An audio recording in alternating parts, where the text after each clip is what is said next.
Good morning to you. As you can see, Deputy Prime Minister is with us this morning. I want to talk about tributes being paid to the Conservative MP, Sir David Amess, in the House of Commons later on. Thanks for joining us. Good morning. How do you remember him? Well, the last event I did with him was at conference, and he was the most tenacious animal welfare campaigner. He'd been passing private members' bills since the 80s on looking after animals. He was still doing it very much at the vanguard of it. He was a kind, decent man, very much known as sort of Mr. Essex, Mr. Southend, but he defied caricature. He was big-hearted. He came down just last month for the 10-year anniversary of my Conservative Women's Organisation event. He was incredibly energetic.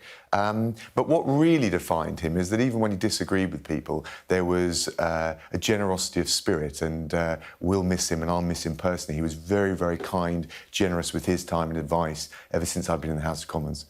It's not a one-off, though, is it? 2 MPs in 5 years. What needs to change?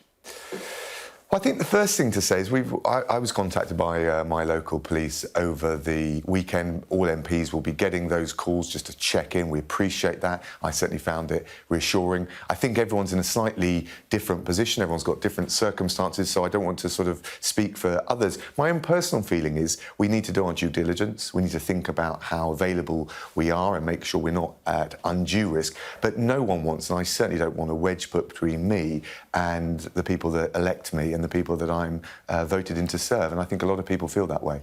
So, plainclothes officers at surgeries? Well, I guess it depends on the individual. I think we're more likely to look at things like private security guards. There's already, I believe, money available for that. But again, the problem you've got is a lot of people coming to see their MP, it's quite a thing to do. It takes quite a bit of courage. They'll feel sensitive about it. They'll feel vulnerable itself. You do not want to add to that sense of foreboding as they're waiting, for example, for a constituency surgery. On the other hand, we are, and this is the nature of the modern age, very much out there. We're available. We advertise everything we're doing in a much, online and all the rest of it. So I think we need to just think about a proportionate risk-based approach, and that will vary from person to person. I think the other thing, of course, the elephant in the room in all this is the amount of online hate that we all get. It's out of control. I know the Home Secretary has talked about what more she wants to do there. The online harms bill is going through pre-legislative scrutiny. I'm a free speech man. I want to defend that to my dying days. But at the same time, I think the amount of vile abuse and the vilification directed at MPs, and in particular female MPs, I think has got to stop. Let me take you back, if I may, Deputy Prime Minister, to whether there should be plainclothes officers, though. Yeah. Do you think there should be or not? I probably wouldn't choose to have them outside a surgery that I had. I think I would worry about the chilling effect. I'm not sure it's necessary to have that. But those members, potentially, I suppose, women members of Parliament who wanted them, you wouldn't stand in the way of them? Oh, God, no. Should they be armed? Look, I think I can't sit here and legislate or prescribe for every MP. I think anyone that has a real nervousness and concern, we need to, and the forces are already doing this, the local force needs to sit down with them and see what they can do to provide the concrete security, the objective security, but also what will give them reassurance and peace of mind. We're not going to be much good for our constituents if we're not confident going into those meetings and if we're all looking over our shoulder with trepidation. I don't know if you've seen, I'm sure you have seen the front page of the Times newspaper this morning, the Qatar trip last week. It was a meeting with the Taliban, amongst others. And, of course, Sir David was part of that trip. Some of those on the trip feel anxious about it as a result. Should they be offered more security? Well, I'm going to be very careful what I say about the case of Sir David, because the police need the time and space to conduct their investigation, and I don't want to say anything that could remotely be perceived as prejudicing Absolutely. Any further prosecution. But look, if anyone is nervous, whether it's in relation to foreign trips or the advocacy they do here in the UK, they should talk to their local police forces and see what more can be done. There's a lot of talk over the weekend and also in the newspapers this morning about post-pandemic radicalism. What does that mean to you? Well, these terms people come up with them, but I think what we saw over the period of the pandemic is a huge amount of additional activity online, and people using online, whether it's for the work-life balance, whether it's for educating their kids in a way that was, for the large part, was a great relief and a great solace given what we're all going through with the pandemic. People could talk to their grandparents, their young children in ways, or relatives in ways that we hadn't done before. But there is also a dark side to what happens online, and I suspect a lot of people, or as well as experiencing the positives, there will have been just moments where people were anxious. We know that those with mental health struggled during the pandemic, and although crime as a result came down overall because there are less people on the streets and all the rest of it, we know that there was at least some extra nefarious activity online. So I wouldn't want to dub the whole of what happens online in a negative way. It's hugely emancipating in many ways. But I think in the pandemic it really magnified the positive, but also some of the vulnerabilities, and that's what we're all working through. Yeah, but I mean, there are saddos who are being radicalised by even bigger saddos during the pandemic, and it seems there's not much we can do about it. Well, look, there is certainly, I think, an element of more people who are at risk, vulnerable, or at risk of radicalisation would have been spending more time online. I'm absolutely confident that the intelligence agencies and the police are monitoring that with maximum energy and vigour. I know from my time working on the National Security Council as Foreign Secretary and now how hard they work. But of course, they've got to adapt to a different set of circumstances. But they're on the case. They do an incredible job. I don't think anyone does a better job. But what you're really seeing is behaviour morphing and changing. And obviously, we've got to adapt and respond to that. Yeah, I suppose what I'm really asking is whether the PREVENT programme is still fit for purpose. Well, PREVENT's much broader than just the online piece. Look, it's being reviewed at the moment by the Home Secretary and others in government. And has been for the best part of 3 years. And that's right. Look, what I'd say more generally about it, it does have the ability to triage up to what are known as channel panels, which has an interagency input, so all the different arms of government and local government, when there is a risk-based assessment and to take proportionate action in relation to it. But there is never going to be a 100% safety net against those that wish to harm us. What we've got is a series of mitigations and checks to do everything we can to keep us safe. But there is no risk-free society in a free society. That the head of MI5 has consistently over many years been clear about that. Let's talk more about PREVENT. Is it fit for purpose? Well, look, I don't think there's ever a perfect counter-extremism strategy, so we're always looking at what we can do to improve it. As I say, it's under review. The Home Secretary's been talking about that. Do you know when that might come to fruition? Well, I'm not sure exactly the time frame for it, but I know the Home Secretary wants to... I mean, on the one hand, we want to get on with it and learn the lessons from it. On the other hand, I think, particularly given what we're going through now and the questions that are being asked, I think it's quite right that it takes into account any lessons that we derive from the current set of circumstances. But you would think 3 years is, I mean, it's well overdue. Well, I think there will be a case for setting it out more formally. But, of course, the reviews that we conduct, it's not like we're waiting till the end of it to learn the lessons. It is an iterative process. So there's a whole range of learning that right the way through gets fed in to what obviously the intelligence agencies, but also down at the local authority level and all the other different arms of government and, indeed, the bodies at local level, including people talk about schools, what they pick up from local NHS services. So we do learn the lessons as we go, but in terms of coming up with a formal set of propositions or learning from it, the Home Secretary will decide the right moment for that. And obviously we want to take into account everything that we've learnt from the pandemic, but also, of course, in relation to Sir David. No better moment than the second MP being murdered in 5 years. Well, that will obviously, I'm sure, crystallise the thinking around what needs to be done, what more needs to be done. But we come back, I mean, we've looked at PREVENT for many years. We've done lesson learning reviews in the past, and what I would say is it's a process. We're always looking to make sure as the threat evolves, we evolve with it. As the nature of the risks we face change, we adapt to it. So in a way, it's a process. There's not going to be one silver bullet that comes out and says, OK, we're all going to be perfectly safe. We learn the lessons, we build up, shore up the defences and the mitigations that we can possibly put in place. And we want to do it in a proportionate way. So I think that's the right approach. I just wanted to go back briefly, if I may, on one of the comments that you made about the pandemic and the lockdown and it magnifying the vulnerables. Does that mean that potentially people like you and your colleagues are more at risk now than they were before the pandemic?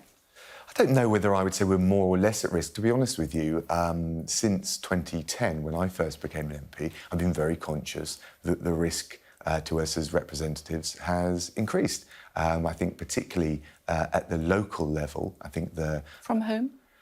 Well, there's a whole range of things. I think there's, you characterised it a certain way. I think there's clearly a lot of people with mental health issues, and the way MPs are out there in the public domain, particularly the amount of abuse we get, they can become a lightning rod for that. Who knows whether that has an effect? But I think we're all just conscious that as we try and make sure we've got that connection of trust with our constituents and our communities, which most MPs across the divide will all rally round and want to cherish and nurture. We're all trying to do the best thing we can for our constituents. We may have very different views about it, but I think most of us would agree on that. We just don't want that wedge being put in our way. There's been a lot of ebbing trust in politicians since the expenses scandal. There's other things that come along and dent confidence. There's also the vilification, the abuse we all get, and we work very hard to try and connect with our constituents and our communities. And so as we do that, of course, there's a risk that comes with it. Yeah, so we've got to manage that sensibly. OK, so how do you manage that sensibly? You say you're more vulnerable now in the last decade than you were when you first came into Parliament, and that can only, presumably, given the amount of online hate that we witness day in, day out, that's only going to get worse. Well, I think there's no sign that the abuse is abating, but we're going to look at that very carefully. I think it's incumbent on all of us, MPs, the language we use, the media, the language they use, and obviously the social media companies. This is not me passing the buck. I'm just saying we've got a collective responsibility. We've got to look at the practical measures, how we advertise ourselves. It's difficult because most constituents don't think about politics very much every week. Most swing voters, most of the people who are hardest to reach, most of the vulnerable, we need to really go and advertise ourselves. But by doing that, we also advertise ourselves to everyone else.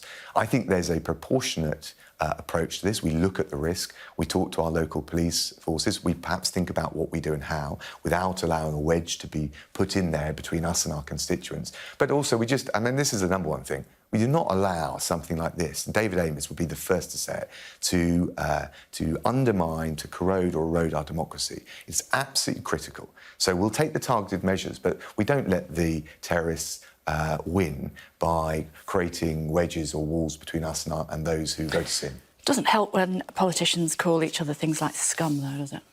I think it does, and I know what you're referring to. I think all of us, it's incumbent on all of us to think very carefully about the way we approach politics. I always think that you play the issue, not the person. It used to be said the man, not the ball. The ball, not the man. It's probably a bit sexist for the current political debate, but there is something in the fact, and the thing that above all over the weekend I've been thinking about is there's no one that epitomised that more than Sir David Amess. He could break bread with people from across the aisles. He had very strong views. He was Catholic, a Brexiteer, but he never allowed himself to lose sight in debate of treating someone else with respect. And I think part of that was the empathy he had for other people. But you acknowledge that politicians should be perhaps a little bit more careful about the words they choose to describe each other. We've been saying it for years. But what I don't want to do in the light of Sir David's death is for this to become partisan. It's incumbent on all of us. It's incumbent on the media. And again, I'm not trying to close down the space for scrutiny of your elected representatives. That's what you're here for. But I think we all need to just think about, are we playing the issue or are we trying to degrade the individual? Because there's been too much of the latter. And you talked about social media as well. The Home Secretary talked about trying to have anonymous accounts closed down. You second that? Well, I think we'll look at that. What you don't want to do is either send a message to tyrants all over the world that they can expose those who are campaigning bravely and need that anonymity. Equally, we know that some of those campaigning are vulnerable and will not want to be in the public domain. But I have to say that on balance, I think that there is a case really for looking very carefully at this. I don't see why people should be able to abuse the position on social media from a veil of anonymity, particularly given the consequences that we're seeing. And frankly, even short of a murder, I just think, and I look at it from my female colleagues' point of view, I know female colleagues of mine, I'm sure it's true across the parties, who have come off Twitter because it's just so vile. I think that can't be right, and I don't think that that is about free speech. I think it is narrowing the debate for responsible public discourse. We just need to be careful about those boundaries. OK. I wondered if I could ask you particularly about what happened with Sir David on Friday. And we believe that the priest was stopped from giving him the last rites. That can't be right. I don't know any of the details around that. Again, I'm being really careful, Kay, not to speculate. Catholic. I know. I don't know anything about it. I'm probably just better off not responding to that, although all I can say is I know how the paramedics on the scene worked so hard to try and keep him alive. So, again, without knowing the full facts, forgive me if I don't jump in and but you would acknowledge how important the last rites are to a devout Catholic? Of course I would.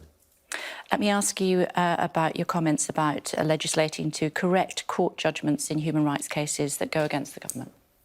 What's the question? Very happy to do that. Yeah. So tell me about it. Why do you feel that way? Isn't it up to judges and lawyers as opposed to ministers? Well, look, there's a whole range of areas where we get judgments that the Parliament doesn't agree with. The separation of powers is very clear. I don't think this is a criticism of the judiciary. The judiciary would say the same to me. If Parliament doesn't like it, vote to correct it. And we're looking very carefully at whether we can formalise a mechanism or whether we just do it bit by bit.